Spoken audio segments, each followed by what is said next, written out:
मेरी लाइफ का अगर सबसे बड़ा कोई फेयर था, वो था मेरी डिलीवरी, जो कि मैंने 2025 में फुलफिल करी और मैं इतना ज़्यादा खुश हूँ, आई एम वेरी ओवरवेल्म्ड कि मैंने ये जो फेज़ है ना, ये बहुत ही स्ट्रांगली निकाला है।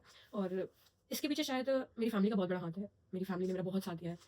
मतलब आई थिंक मैं उनके बिना कर ही नहीं पाती। बहुत अच्छा सपोर्ट रहा है मेरे पेरेंट्स का, सबका ही, of course my husband and everyone. So hi, my name is Kashish and I am a new content creator, I am a beginner right now. और ये मेरी सेकंड वीडियो है जो मैं यूट्यूब पे डाल रही हूँ, यूट्यूब पे अपलोड कर रही हूँ। ऑनेस्टली स्पीकिंग मुझे समझ में ही नहीं आता है कि मैं किस टॉपिक पे वीडियोस बनाऊँ। मुझे लगता है कि बहुत सारे न्यू कंटेंट क्रिएटर्स की यही सेम प्रॉब्लम रहती होगी, मेरी भी यही प्रॉब्लम है। बट आज बहुत हिम्मत करके मैं रिकॉर्ड कर रही हूँ अपने आप को एंड आई विश कि आपको ये वीडियो बहुत पसंद आए। ऑनेस्टली स्पीकिंग मैं आज एक टॉपिक लेके आई हूँ जो कि मैंने अपनी प्रेगनेंसी टाइम पे बहुत देखा था। वो था डिलीवरी एक्सपीरियंस। मेरी डिलीवरी सी सेक्शन हुई है। मेरी एक बहुत क्यूट सी बेबी गर्ल है जिसका नाम है वामिका। और आज मैं अपनी इस प्रेगनेंसी की जर्नी को तो बताऊंगी ही, उसके कुछ पॉइंट्स, लेकिन जो डिलीवरी एक्सपीरियंस था मेरा, मैं उसके बारे में आप सब लोग से शेयर करना चाहती हूँ। जितनी भी प्रेग्नेंट लेडीज होती है ना, वो मुझे पता है क्योंकि मैं भी यही करती थी अपनी पूरी प्रेगनेंसी में। मैं यूट्यूब को आप समझ लो कि मैंने कोई वीडियो नहीं छोड़ी होगी, मैं एक ही वीडियो को 4-4 बार भी देख चुकी हूँ। कैसे डिलीवरी हो रही है, क्या होगा, और मेरा जो वर्स्ट, मतलब मैं नाइटमेयर कह सकती हूँ या ऐसा कह सकती हूँ कि मैं इससे बहुत ज़्यादा डरती हूँ, वो था नॉर्मल डिलीवरी। यार मैंने तो भगवान के सामने हाथ जोड़े, मुझे नॉर्मल डिलीवरी नहीं चाहिए। मैंने देखा है, जब भी मैं हॉस्पिटल जाती थी तब मैं देखती थी कि वहाँ पे अंदर जो भी लेडीज़ लेटी रहती हैं डिलीवरी वार्ड में, उनकी हालत, माय गॉड, मतलब जिन्होंने भी नॉर्मल डिलीवरी की है ना, मैं उनको ऐसे झुक करके प्रणाम करती हूँ कि बहुत ही ज़्यादा करेज का काम है। वैसे करेज का काम तो एक बच्चा पैदा करना ही है, आप चाहे सी सेक्शन मॉम हो चाहे नॉर्मल डिलीवरी। तो मेरी जो डिलीवरी थी वो सी सेक्शन हुई और मैं चाहती भी थी सी सेक्शन हो। बट हर चीज़ के प्रोज और कॉन्स दोनों होते हैं। तो मेरे हिसाब से जो सबसे अच्छा मतलब मेरे लिए था सी सेक्शन डिलीवरी में, वो ये था कि मुझे नॉर्मल डिलीवरी का जो मतलब फियर था ना, कि मैं बहुत डरती थी, वो नहीं हुआ। दूसरा, मुझे ऐसा लगता था कि सी सेक्शन में सब कहते हैं कि पेन नहीं होता, क्योंकि मैंने सबसे यही सुना था। बट मैन, रॉन्ग, सब गलत बोलते हैं, बिल्कुल गलत बोलते हैं। सी सेक्शन डिलीवरी का अपना ही दर्द है। मतलब आप इमेजिन भी नहीं कर सकते सी सेक्शन जब चलिए मैं स्टार्टिंग से बताती हूँ। मेरी डिलीवरी का आई गेस 8 मंथ कंप्लीट हुआ था और 3 दिन ही हुए होंगे, 9th मंथ लगा था मेरा। और हम लोग सब लोग यही सोच रहे थे कि कब मेरा बेबी होगा। और मतलब हम तो सब चाहते थे कि लड़की हो। मैंने तो पहला अल्ट्रासाउंड जब हुआ था तभी मैंने कहा था कि ये देखो, ये जो अल्ट्रासाउंड में फोटोज होती है ना, तो उसमें मैंने कहा था कि ये देखो छोटी बनाई हुई है, देखो फ्रॉक पहना हुआ है, पक्का हमारे घर राधा रानी आने वाली है।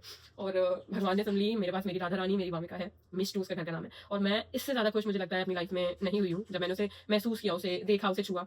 मेरी लाइफ का सबसे बेस्ट पार्ट था और सबसे बेस्ट इंसान भी। I got very emotional every time I talk about it, क्योंकि uh, मुझे लगता है कि मेरी लाइफ में सबसे इंपॉर्टेंट पर्सन अब वही है। So talking about my delivery experience, तो जो 8 मंथ 3 डेज हुए ही थे, तभी मैंने मतलब मुझे मूवमेंट महसूस नहीं हो रही थी। एक्चुअली मेरे ना पूरी प्रेगनेंसी मुझे प्रॉब्लम्स होती रही हैं। कभी मतलब मूवमेंट रुक जाती थी, कभी मुझे मेरी ही तबीयत बहुत ज़्यादा खराब हो जाती थी। बहुत सारी प्रॉब्लम्स क्रिएट हुई। स्टार्टिंग में तो ग्रोथ ही नहीं हो रही थी बेबी की। जब मैं पहला अपना अल्ट्रासाउंड कराने गई थी, तभी मुझे ये बोला गया कि बेबी के अंदर हार्ट बीट नहीं आई अभी तक। और मुझे याद है वो दिन कि मैं घर आई थी रोते रोते। मैंने अपनी मम्मा को बताया कि डॉक्टर ने ऐसा जो सोनोग्राफी करते हैं, उन्होंने जो रिपोर्ट दिया उसमें मैंने खुद भी पढ़ा था, और डॉक्टर ने भी यही बोला है कि अभी हार्ट बीट नहीं आई है, बट डोंट वरी, आप 10 दिन बाद एक बार और अल्ट्रासाउंड कराना। उसमें भी कई बार ऐसा होता है कि हार्ट बीट नहीं आती, बट क्योंकि ये मेरा फर्स्ट टाइम था, मैं तो बहुत ज्यादा डरी हुई थी। अब उसके बाद अच्छा, मुझे मेरी डिलीवरी पता चली थी, मेरा प्रेगनेंसी पता चला था 25 जनवरी 2024। मैं सच बताऊँ तो बेबी मेरा प्लान्ड नहीं था, बट पता नहीं एक अंदर से बहुत ज़्यादा खुशी हो रही थी वो प्रेगनेंसी स्ट्रिप में। मतलब मिक्स्ड इमोशंस थे। एक्चुअली मैं शॉक्ड थी क्योंकि I am a PCOD patient.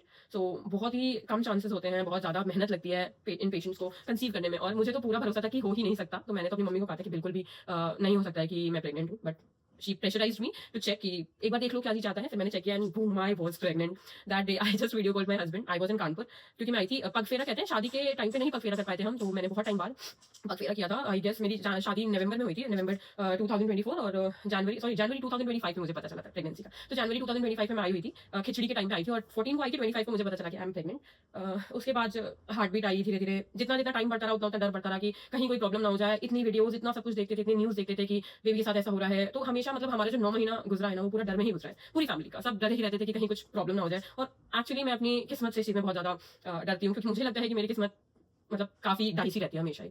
मैं तो खराब ही मानती थी, लेकिन अब जब से वामिका मेरी लाइफ में है, मैं अपनी किस्मत को बहुत अच्छा मानती हूँ। हर किसी के पास ये खुशी नहीं होती है।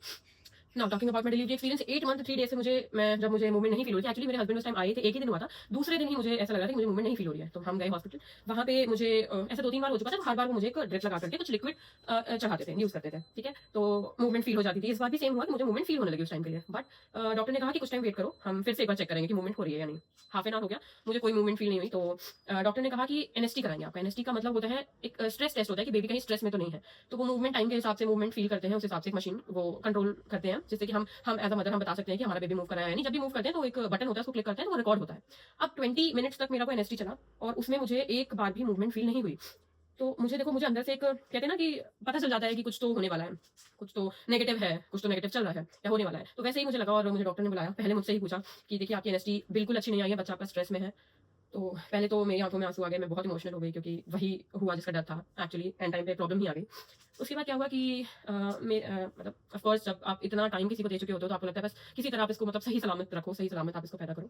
तो मैंने उनको बोला कि आप कुछ भी करो, मुझे मेरा बच्चा बिल्कुल सही और हेल्दी चाहिए। आपको कुछ भी करना है। तो उन्होंने कहा हमें ऑपरेशन करना पड़ेगा। तो मैंने कहा बिल्कुल गो फॉर इट। मैं सेकंड थॉट भी नहीं लाना चाहती अपने माइंड में, आ ही नहीं सकता क्योंकि मुझे जो सबसे इंपॉर्टेंट था वो मेरा बेबी था।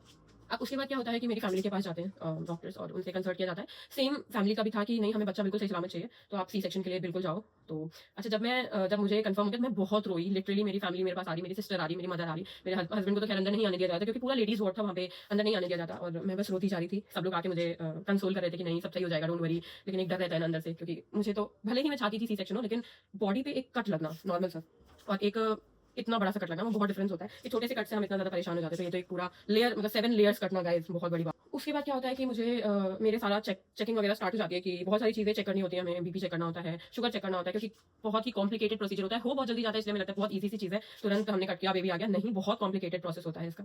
फिर मुझे लेबर रूम में भेजा गया। मुझे मतलब वहाँ पे सारी प्रिपरेशन होती हैं, आपका एरिया क्लियर किया जाता है पूरा, जहाँ पे भी ऑपरेशन होना होता है, इससे लेकर मुझे पूरा जेनिटल एरिया तक कवर किया जाता है, पूरा साफ किया जाता है, क्योंकि हाइजीन बहुत इंपॉर्टेंट होती है इसमें। उसके बाद क्या हुआ कि मुझे जब बाहर ले जाने लगे ऑपरेशन थिएटर में, तो मुझे आज भी याद है मेरी सिस्टर थी मेरे साथ और मतलब बहुत ही मिक्स्ड, क्योंकि उस टाइम अब मेरा क्या है ना कि मैं थोड़े टाइम तक इमोशनल थी। फिर मुझे खुशी हो रही थी कि आज मैं अपने बेबी से मिलूंगी, पता नहीं क्या होगा, बेबी गर्ल होगी बेबी बॉय होगा। I was very very excited. उसके बाद क्या होता है कि मैं जब बाहर निकल रही थी तो मेरी पूरी फैमिली ऑफ कोर्स बाहर वेट कर रही थी। सबने कहा कि बस जल्दी से जाओ, जल्दी से आ जाओ हमारे बेबी को लेकर के। और मैं भी बहुत ज्यादा मतलब मैं अपने फादर से बहुत ज्यादा कनेक्टेड हूँ, तो मैंने अपने फादर को देखा ना तो मैं रोने लगी, मेरा गंगा जमुना सब बहने लगा वहीं पे। लेकिन फिर भी उन्होंने मुझे बहुत समझाया कि बस सब बढ़िया हो जाएगा। तुरंत तुरंत तो बहुत ज्यादा टाइम नहीं देते हैं आपसे बात करने का। तो मुझे ऑपरेशन थिएटर लेके गए। एकदम चिल्ड माहौल, मतलब समझ लो एकदम जैसे क्योस, लाइफ का क्योस ही खत्म हो गया वहाँ पे जाकर के। इतनी शांति थी, बिल्कुल आवाज नहीं, कहीं पे कुछ भी नहीं। अब अंदर जाके ना जब बिल्कुल ठंडा ठंडा माहौल होता है और बिल्कुल आवाज कहीं कुछ नहीं होता, तो और ज्यादा मतलब कहते हैं ना खाली दिमाग शैतान का घर, बिल्कुल वही फील हो रहा था मुझे। मेरे दिमाग में इतना कुछ चला था कि पता नहीं क्या होगा, पता नहीं क्या होगा, और मैं लगातार यही सोचती जा रही थी। उसके बाद क्या होता है कि मुझे एनेस्थीसिया देने के लिए मतलब जो डॉक्टर होते हैं वो आते हैं, एनेस्थीसिया वो देते हैं। और वो इतने पोलाइट, इतने अच्छे डॉक्टर्स थे ना वहाँ के कि मैं आपको बता भी नहीं सकती, बहुत अच्छा एक्सपीरियंस रहा मेरा। तो अब एनेस्थीसिया देने के बाद ना मेरी पूरी बॉडी धीरे धीरे, नॉट पूरी बॉडी, लोअर बॉडी का जो सेक्शन होता है वो पूरा सुन्न पड़ गया था। और मैं ना मतलब मूव करने की कोशिश कर रही थी क्योंकि बहुत ही ज्यादा उलझन होती है। ऐसा लग रहा था कि मेरे लोअर बॉडी में मुझे पैरालिसिस हो गया, मैं पैरालाइज हो गई और मेरी बॉडी मूव ही नहीं कर पा रही। जबकि वो ऑल्दो मूवमेंट हो रही थी लेकिन मुझे फील नहीं हो रहा था। तो बहुत ज्यादा ही अजीब सा ही फीलिंग होती है कि आप अपना बॉडी मूव नहीं कर पा रहे हो या आपको कुछ फील ही नहीं हो रहा है। बहुत ही खराब था मैं कह सकती हूँ। लेकिन उससे भी वर्स्ट पार्ट था उसके आगे का। बहुत ईजिली मुझे पता भी नहीं चला, मैं धीरे धीरे ना बेहोशी वाले क्योंकि एनेस्थीसिया दिया गया था तो उस नशे में धीरे धीरे बहुत हल्का था। मुझे याद आ रहा है कि बेबी को जैसे ही उन्होंने निकाला तो डॉक्टर वाज सेइंग, मेरी फीमेल डॉक्टर थी, तो शी वाज सेइंग कि आपको पता चला कि क्या हुआ है? तो मैंने कहा हाँ हाँ मुझे समझ में आ गया कि बेटी हुई है। और मैं बस मुझे इतना ही याद है, उसके बाद मुझे कुछ भी नहीं याद है। हाँ ये याद है कि मुझे वहाँ से बाहर निकाला। जब बाहर निकाला मैं, अच्छा उस दिन थी एकादशी और मैं चाहती थी कि मेरा बेबी एकादशी को ही हो जाए, क्योंकि मैं श्याम बाबा को बहुत ज्यादा मानती हूँ। और मैं चाहती थी एकादशी को बेबी हो जाए। मैं 15 दिन बाद की एकादशी सोच रही थी और श्याम बाबा का शायद कुछ और ही प्लान था। उन्होंने 15 दिन पहले ही मेरी बेटी को मेरे पास भेज दिया क्योंकि उसे बहुत ज्यादा जल्दी थी। तो उसके बाद क्या होता है कि जब मेरे को ऑपरेशन थिएटर से बाहर निकाला जा रहा था तो मेरी फैमिली फिर से मतलब जितने थे उससे भी बहुत ज्यादा लोग आ गए थे। मेरी नानी आ गई थी, चाचू आ गए थे, चाची आ गई थी, मौसी आ गई थी, सारी मामा लोग आ गए थे, सब लोग पूरा झुंड खड़ा हुआ था वहाँ पे। और जब मैं गई तो मेरा सबसे पहला क्वेश्चन यही था कि बस बेबी देखा आप लोगों ने? तो मेरे हस्बैंड ने कहा हाँ देखा। तो मैंने कहा मुझे भी फोटो दिखा दो। मैंने देखा ही नहीं, तो उन्होंने तुरंत फोटो दिखाई मुझे। और मुझे इतनी एक्साइटमेंट होती थी कि कब मुझे मेरा बेबी मिल जाए, लेकिन वो मुझे रिकवरी रूम में लेके जा रहे थे। अच्छा मेरे फादर जब आए, सब लोग मुझे घेर करके खड़े हुए थे और मुझे बहुत अच्छा लग रहा था कि सब लोग आए वहाँ पे मुझसे मिलने। उसके बाद जब मेरे फादर आए ना तो ही किस्ड ऑन माय फोरहेड और उन्होंने कहा कि थैंक यू, मतलब बेबी देने के लिए ऑफ कोर्स। और मैं इतना इमोशनल हो गई उस टाइम पे दोबारा से कि मतलब आई वाज लाइक कि बस करो, इतना प्यार इतनी इंपॉर्टेंस। तो ऐसे ही हुआ, मैं रिकवरी रूम में चली गई। अच्छा रिकवरी रूम में जाने के बाद वहाँ पे भी बिल्कुल शांति। उस टाइम आपको कुछ नहीं पता चल रहा होता है। एनेस्थीसिया जब आपको दिया जाता है 6 घंटे तक, मान लो आप 4-5 घंटे तक, जब उसका धीरे धीरे असर करने लगता है ना, आपकी बॉडी ऐसा लगेगा आपको कि मतलब बहुत अजीब सी सेंसेशंस होती हैं बॉडी में, जैसे सरसराहट पथराहट डराहट सारी चीजें हो जाती हैं उस टाइम पे। तो 36 करम कहते हैं ना, 36 करम हो जाते हैं उस टाइम पे आपके। उसके बाद क्या हुआ कि जब 6 घंटे बाद मेरा एनेस्थीसिया का असर उतरा और मेरी जो नर्स थी वो आई मेरे पास, उसने मतलब ड्रेसिंग वगैरह के लिए। तो उन्होंने कहा आप करवट लो और उन्होंने कहा पहले आप पैर उठाने की कोशिश करो। तो मैं ना अपने पैर उठाने की कोशिश कर रही हूँ, मुझे लग रहा है कि मैं नहीं कर पा रही हूँ, लेकिन एक्चुअली में मेरे पैर उठ रहे थे। तो मैंने कहा नहीं उठ ही नहीं रहा है, उठ ही नहीं रहा मुझसे, मुझे कुछ फील ही नहीं हो रहा। तो नर्स ने कहा नहीं नहीं हो रहा है, आपको पता नहीं चला क्योंकि अभी आपको असर है एनेस्थीसिया का, लेकिन उठ रहा है तो आप कोशिश करो पैर उठाने की। फिर मैंने पैर उठाने की कोशिश करी और उस टाइम जब उन्होंने कहा कि आप करवट लो, मैं जैसे ही लेफ्ट मुड़ी, मेरी बॉडी में से मुझे लगा मेरे प्राण ही निकल गए।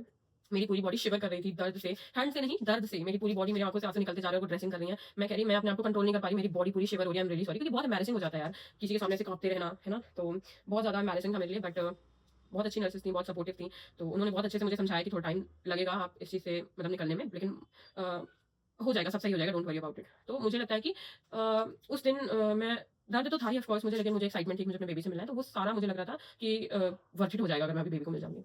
अच्छा ऐसे ही करते-करते अब मुझे वो हर थोड़ी देर में आके कह रही है, "आप करवट चेंज करो, आप करवट", क्योंकि आपकी बॉडी को मूवमेंट में लाना भी ज़रूरी होता है। उसके बाद क्या होता है कि रिकवरी रूम से मेरी डॉक्टर आई, मैंने उनसे पूछा कि मेरी बेबी ठीक है, मेरा बच्चा कैसा है? तो शी वाज़ लाइक कि अरे बहुत तेज़ है आपकी लड़की, पूरे एनआईसीयू में ना उसने आवाज़ कर के चिल्ला-चिल्ला के सबको एंटरटेन कर रखा है।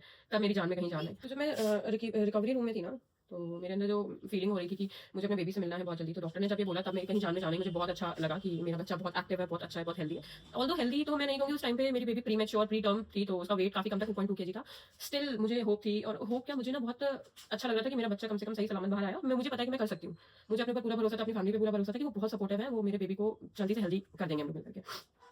अब जब रिकवरी रूम से निकलने की बारी आई, मैं नर्स से कह रही कि प्लीज़ प्लीज़ मुझे जाने दो, मतलब आप जल्दी करो ना, डॉक्टर को बोलो जल्दी मेरे को देख के जाएँ, फिर मैं जा सकती हूँ अपने रूम में, प्राइवेट रूम में लिया हुआ था। तो उसके बाद क्या होता है कि मैं अपने प्राइवेट रूम में हम शिफ्ट हो जाते हैं। अभी मेरा बेबी मेरी फैमिली को नहीं दिया गया था। तो उसके बाद जब मैं आ गई थी, मुझे बोला गया था आप पहुँचोगे थोड़ी देर में, बेबी आपको आपका दे दिया जाएगा।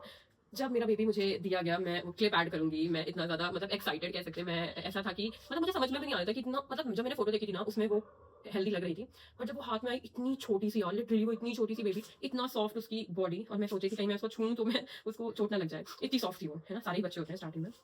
तो मैं बहुत ज़्यादा डर रही थी, सब डर रहे थे, इवन मेरे यहाँ के जितने एक्सपीरियंस लोग थे सबको, क्योंकि बहुत छोटी प्री टर्म बेबी कैसे होते हैं आप देखते ही हो। लेकिन मैन उसको जब मैंने अपनी गोद में लिया ना, तो मुझे लगा कि मैंने मतलब जंग जीत ली एक, मतलब मैंने अपनी लाइफ में सब कुछ कर लिया। इससे ज़्यादा अच्छा मुझे नहीं लगता था कि मैं कुछ कर सकती हूँ। एक बच्चे को जन्म देना, इससे बड़ी चीज़ हो ही नहीं सकती। नो कंपैरिज़न एट ऑल किसी भी चीज़ का इससे। एक उसके बाद क्या हुआ ना, जब मैंने उसको पकड़ा, फिर हमारी फैमिली सब लोग ने उसको, मतलब मैंने ऑफ कोर्स सबको कहा हुआ था कि बेबी को ज़्यादा टच नहीं करना है। लेकिन अब आता है फिर से, मैं टॉपिक से भटक गई थी, मैं फिर आ गई डिलीवरी एक्सपीरियंस पे। डिलीवरी हो गई, उसके बाद का पहला दिन बहुत पेनफुल, मतलब मूव करना तो बहुत दूर की बात है, और मुझे मतलब सब मना किया जाता है कि आप पिलो भी नहीं रख सकते हो सर के नीचे, सर उठाना भी नहीं है, बिल्कुल आप लेटे रहो बस। तो उस पे एक बच्चा सँभालना बहुत ही ज़्यादा डिफ़िकल्ट हो जाता है, और वो भी न्यूबॉर्न जिसको अभी सही से दूध पीना भी नहीं आता, और मुझे तो लैक्टेशन की भी बहुत ज़्यादा प्रॉब्लम हुई थी। मेरा उस टाइम पे मिल्क प्रोडक्शन बहुत ही ज़्यादा लो था। तो और वो तो एक अलग ही चीज़ है, अगर आपको मतलब मिल्क फ्लो और इन सब के बारे में, लैक्टेशन के बारे में जानना है, तो मैं एक सेपरेट वीडियो बना दूँगी। आप मुझे कमेंट में ज़रूर लिखना कि आप इसके बारे में जानना चाहते हो। मैं एक सेपरेट वीडियो बनाऊँगी उसकी कि मैंने अपना मिल्क प्रोडक्शन कैसे अच्छा किया, कैसे इम्प्रूव किया। क्योंकि मुझे बहुत ज़्यादा प्रॉब्लम हुई थी मिल्क प्रोडक्शन को लेकर के। अब क्या होता है कि पहला दिन निकला, बहुत दर्द में, रात भर मुझे बेबी ने सोने नहीं दिया, और फिर मतलब आप समझ लो 3 दिन तक, 2 दिन बेबी मेरे पास रही मेरी। फिर मैं बहुत ज़्यादा पेन में थी, तो बहुत देर तक मैं उसको ले नहीं सकती थी। लेकिन दूसरे दिन मुझे डॉक्टर ने कह दिया था कि आप, मतलब मेरा यूरिन बैग वगैरह सब हटा दिया था, और मुझे कहा कि आप वॉशरूम वगैरह जा सकते हो। तो जब मैं खड़ी हुई, मुझे मतलब सपोर्ट देकर के सबने सपोर्ट दिया, और मैं खड़ी हुई, ऐसा फ़ील तो ऐसा लगता है ना कि आपके सारे बॉडी के पार्ट्स सब गिर जाएँगे, जैसे ही आप खड़े होते हो। उससे डिफिकल्ट वॉक तो मुझे लगता है बचपन की भी नहीं होती होगी। तो जैसे ही मैं वॉक कर रही थी ना, मुझे लग रहा था मेरी सारी बॉडी के पार्ट्स अभी यहीं बिखर जाएँगे, और मुझे ऐसे समेटना पड़ेगा उनको। उसके बाद मैं वॉशरूम गई, धीरे-धीरे करके ये पेन कम होता रहा। 3 दिन स्टार्टिंग में जो थे, वो उससे ज़्यादा पेनफुल मुझे लगता है, मैंने अपनी पूरी लाइफ में वो पेन नहीं झेला इतना ज़्यादा। मैं तो एक मतलब इतनी ज़्यादा सेंसिटिव, मैं दिखती बहुत ज़्यादा स्ट्रॉन्ग हूँ कि हाँ, मैं हट्टी-कट्टी हूँ, बट मैं लिटरली बता रही हूँ, मैं इतने से पेन में ना पूरा हॉस्पिटल सर पे उठा लेने वाली लड़की हूँ।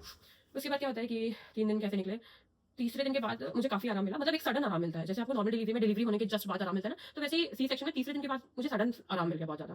तो टाँकों में भी इतना ज़्यादा पेन नहीं था, बिल्कुल आप मूव भी कर पा रहे थे ईज़िली। हाँ, हँसने पे बहुत ज़्यादा दर्द हो रहा था, खाँसी अगर आ जा रही थी, तो मैं तो एक बार कुछ मेरी फैमिली से बैठी हुई थी, एक जोक हो रहा था, तो जोक पे मुझे हँसी आ गई, और मैं हँसते-हँसते मेरे इतना पेन हुआ टाँकों में कि लिटरली मैंने रोना ही स्टार्ट कर दिया कि प्लीज़ मुझे मत हँसाओ यार, मैं नहीं हँस सकती, मुझे बहुत ज़्यादा पेन हो रहा है।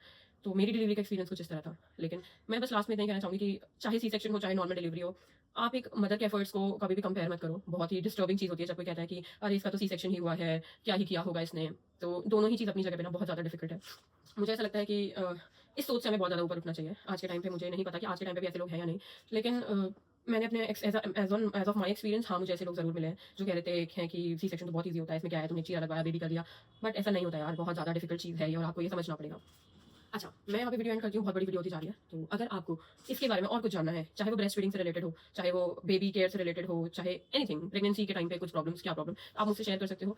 कमेंट सेक्शन में अपने क्वेश्चंस लिखना, जहाँ तक मैं सबको ही रिप्लाई करूँगी। और thank you so much everyone मेरी इतनी सारी बकवास सुनने के लिए। Thank you so much, thank you so much.